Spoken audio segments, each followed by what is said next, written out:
Está bien, acepto que el premio al mejor de la Copa fue para Rodri, pero lo más justo, para mí, en mi opinión, hubiera sido de hecho el premio para Messi, que fue constante en la competencia, además de la final, y desequilibró más partidos en el Mundial, en la fase de grupos con gol, en la eliminación directa con más asistencias, y entonces decidí buscar algunos números. Entré en 3.65 scores y me encontré con esto. Los 7 mejores jugadores en la calificación 3.65 son delanteros. Messi lidera con un promedio de 8.7, pero en segundo lugar está Andy Aye de Senegal, que sí hizo una buena copa, pero ¿será para tanto? Y no lo iba a dejar así, entonces decidí entender más sobre estas calificaciones y el 3.65 tiene algo increíble llamado Impact Rating.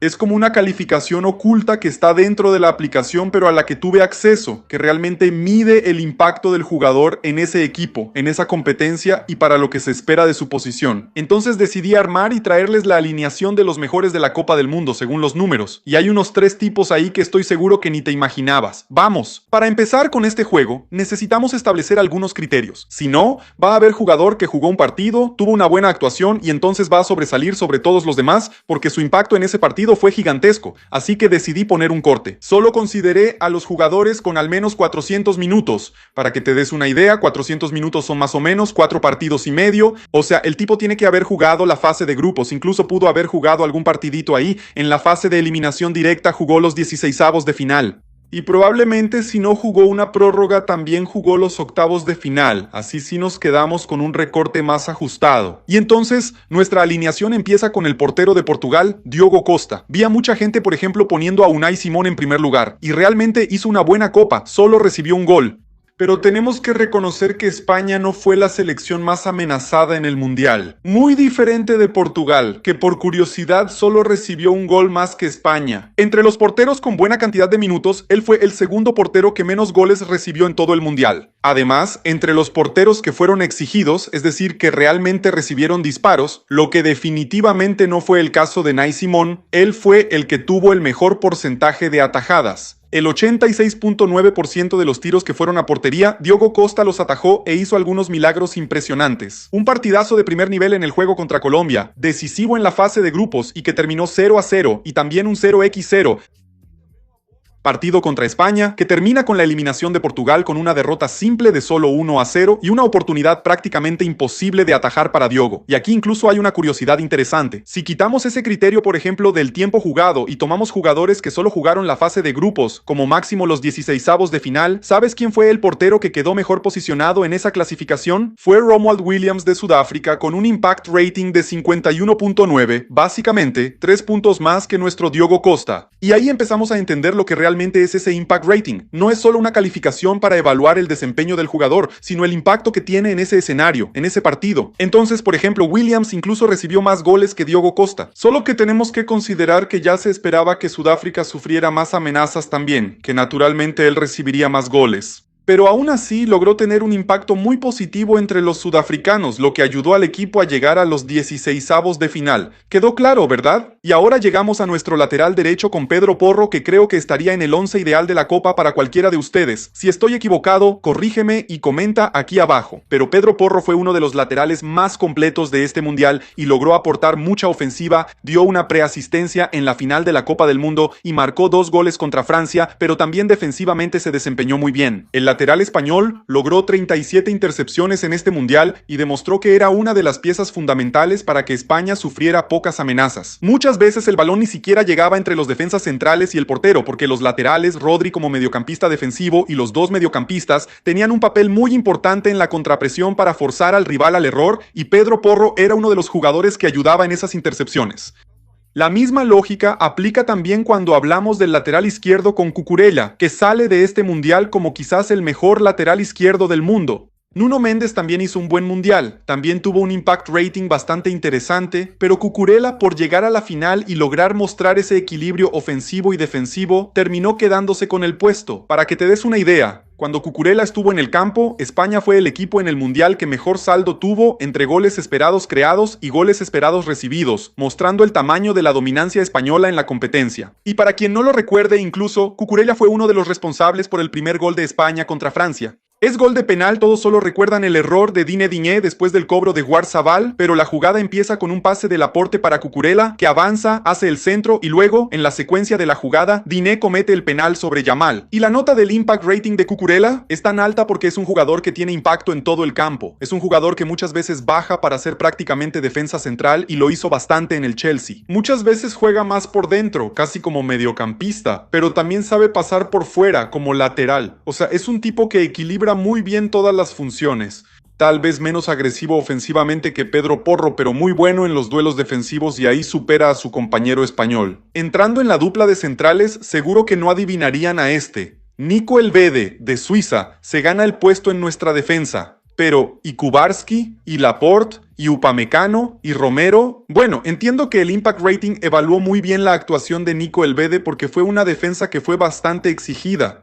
Y Elvede naturalmente se destacó, llevando a Suiza hasta los cuartos de final de la Copa del Mundo. Incluso, yo diría sin ningún miedo que Suiza fue una de las grandes sorpresas de este mundial. Hizo un juego consistente, controlaba muy bien la posesión y Elvede muchas veces iniciaba las jugadas, él por la derecha y Akanji por la izquierda. Y ya que estamos hablando aquí también de números, Elvede fue el primer jugador en toda la Copa del Mundo en número de intercepciones. Ahí vemos la importancia del tipo. 65 intercepciones en todo el mundial, un poco menos del doble que los números de Pedro Porro, por ejemplo. Y para hacerle compañía, hubo un brasileño ahí, Gabriel Magalhães. ¿Quién diría que la selección tendría algún representante, especialmente en el sector defensivo? Pero tenemos que reconocer que la Copa del Mundo de Magalhães tuvo un buen nivel de actuación. Para que te des una idea, Gabriel Magalhães fue el 10º jugador de toda la Copa del Mundo en aprovechamiento de duelos ganados, ya sea por arriba, por abajo o muchas veces incluso disputando duelos ofensivos con el balón. Físicamente se destacó, protegió bien la profundidad, y vale la pena resaltar aquí a Magalhães porque quedó muy marcado por haber recibido el gol de Haaland, el primer gol que abre espacio para la victoria de Noruega, pero no me gusta minimizar su actuación. Su temporada en el Arsenal fue imprescindible, probablemente el mejor defensa central del mundo. Y que la selección puede trabajar muy bien ya pensando en la Copa de 2030 incluso. Aquí en el canal publiqué ese video de ahí. Imaginando cómo Ancelotti puede empezar a preparar a la selección ya para la próxima fecha FIFA. Pero no te preocupes por verlo ahora, lo voy a dejar enlazado al final de este video, ¿vale? Entrando al mediocampo, el Balón de Oro de la FIFA está ahí. Rodri es el mejor mediocampista defensivo de toda la Copa del Mundo. Y tiene números que llaman mucho la atención, además de goles y asistencias. Rodri tuvo un índice de impacto de 51.1 y números que llaman mucho la atención. Como mediocampista defensivo, es el mejor de todos en pases acertados y el mejor jugador de la Copa del Mundo en duelos ganados. Pero no se queda ahí. Si tomamos a todos los jugadores de la Copa, él fue el segundo mejor en pases progresivos, pases que ayudan al equipo a avanzar en el campo. Y por eso digo, no podemos evaluar a un jugador solo por asistencias. A veces, Rodri va a iniciar una jugada y un minuto después, por romper una línea y ayudar a España a progresar en el campo, así es como terminan llegando al gol. Entonces, si no cumples etapas importantes sin un jugador como Rodri, es muy difícil lograr dominar un partido en la Copa, que lo diga Argentina. En la final quedó muy marcado que Argentina no remató ni una vez al arco en 90 minutos, pero eso pasa porque la gente lo ve de una forma muy amplia. Se aferran a esos números más simples y no profundizan en el juego. No miran con lupa para realmente entender lo que pasó ahí. Aquí mismo en el canal hice un video hablando sobre cómo fue esa final y te invito a verlo también al final de este. Pero más importante que eso, cuando empezamos a entender que el fútbol no son solo números, mucho menos los números básicos del juego, empezamos a entender el juego de otra manera. Y por eso nosotros de Futebol Máximo decidimos construir nuestro juego a nuestra manera. Mientras vemos que los juegos de fantasy usan esos números más básicos, ¿verdad? En donde los volantes difícilmente van a puntuar bien si no hacen muchos desarmes, nosotros decidimos mirar el juego de otra manera. Y por eso vamos a lanzar el 2 de agosto nuestro Fantasy Game, el juego en el que vas a poder elegir jugadores y según su desempeño en la vida real, vas a ganar puntos para competir contra nosotros. Apúntalo en tu agenda y suscríbete al canal. El 2 de agosto les traigo más novedades sobre esto, añadiendo al mediocampo a otro jugador de Suiza, Granit Xhaka, que tuvo una gran temporada con el Bayer Leverkusen hace 2 temporadas. Y tuvo una excelente temporada con el Sunderland. De vuelta en la Premier League, sí merece este lugar en el 11 titular. Su impact rating fue de 48.7, por debajo del de Rodri, pero me atrevo a decir que fue el jugador más importante de Suiza en la Copa, el jugador que hacía que la maquinaria funcionara. Fue el cuarto de toda la Copa del Mundo en pases progresivos. Esa es mi métrica favorita para evaluar mediocampistas defensivos que construyen el juego. Y además, sumó 35 intercepciones, un número muy valioso para un mediocampista defensivo. Quien vio los partidos de Suiza, notó que era una selección a la que le gustaba trabajar mucho con la posesión. Circulaban bastante, usaban la salida de balón más corta para atraer al rival y después buscar los espacios entre líneas. Con eso, Rubén Vargas lo hizo muy bien, Manzambi lo hizo muy bien, y Embolo, a pesar de la expulsión, también lo hizo muy bien. Y nada de eso sucedería si no estuviera Xhaka en la base de la jugada, construyendo las jugadas con el campo de frente. No es casualidad que Xabi Alonso, quien lo entrenó en el Bayer Leverkusen y que acaba de hacerse cargo del Chelsea, le pidió al Chelsea que sondeara al Sunderland para llevarse al suizo a los Blues. Si la negociación va a salir bien o no, no hay manera de saberlo, pero sin duda aquí en Fútbol Máximo vas a seguir la temporada del Chelsea, porque a nosotros nos gusta mucho hablar de fútbol europeo también. El otro mediocampista fue Jude Bellingham y es el primer y único jugador de Inglaterra que va a aparecer en esta lista. Bellingham tuvo un impact rating mejor que el de Rodri y el mejor entre todos los jugadores que han aparecido hasta ahora, 52.2. Y mi pista que va a culminar con este número es justamente el hecho de que Bellingham fue más decisivo, un jugador que contribuye no solo con asistencias, sino también con goles. En el partido contra México, por ejemplo, él se echó el equipo al hombro, fue importante, marcando gol también en el partido por el tercer lugar. Y aunque, en mi opinión, no se desempeñó tan bien defensivamente en la eliminación contra Argentina, fue el jugador de Inglaterra que más logró mantener la regularidad junto con ser decisivo. A mí también me gustó mucho Elliot Anderson, pero tenemos que admitir que no se puede competir con Rodri en esa posición. Entonces podemos imaginar ese 4-3 con Rodri como primer volante, Xhaka como segundo volante y Bellingham como ese tercer volante, el tercer mediocampista que pisa más el área, pero que también baja para construir. En el ataque va a haber algunos nombres bastante obvios, pero hay uno menos obvio que voy a dejar para el final. Para empezar, vemos a Mbappé con un impact rating de 72.7, fue el máximo goleador de la Copa del Mundo y demostró en ese mundial que no es solo ese delantero que se infiltra a las espaldas de la defensa. Mbappé bajaba muy bien para asociarse, para jugar de espaldas, para intercambiar pases en espacios cortos con Olise, con Dembélé, y en algunos momentos lo vemos incluso haciendo paredes y jugando en espacios reducidos. Fueron 10 goles en el Mundial y ahora es el máximo goleador en la historia de las copas. No podía quedarse fuera. Por la banda derecha, aunque no haya jugado efectivamente como extremo derecho en la Copa, aquí viene el mejor jugador del Mundial, para mí y según el índice de Impact Rating. Messi tuvo una calificación de 83.7. Y ni siquiera necesitamos explicar mucho por qué. Cuando vemos la fase de grupos, Messi fue responsable de la mayoría de los goles de Argentina. Él solo no marcó todos los goles en el partido contra Jordania, en el que empezó en la banca y luego entró desde el banco y terminó anotando también.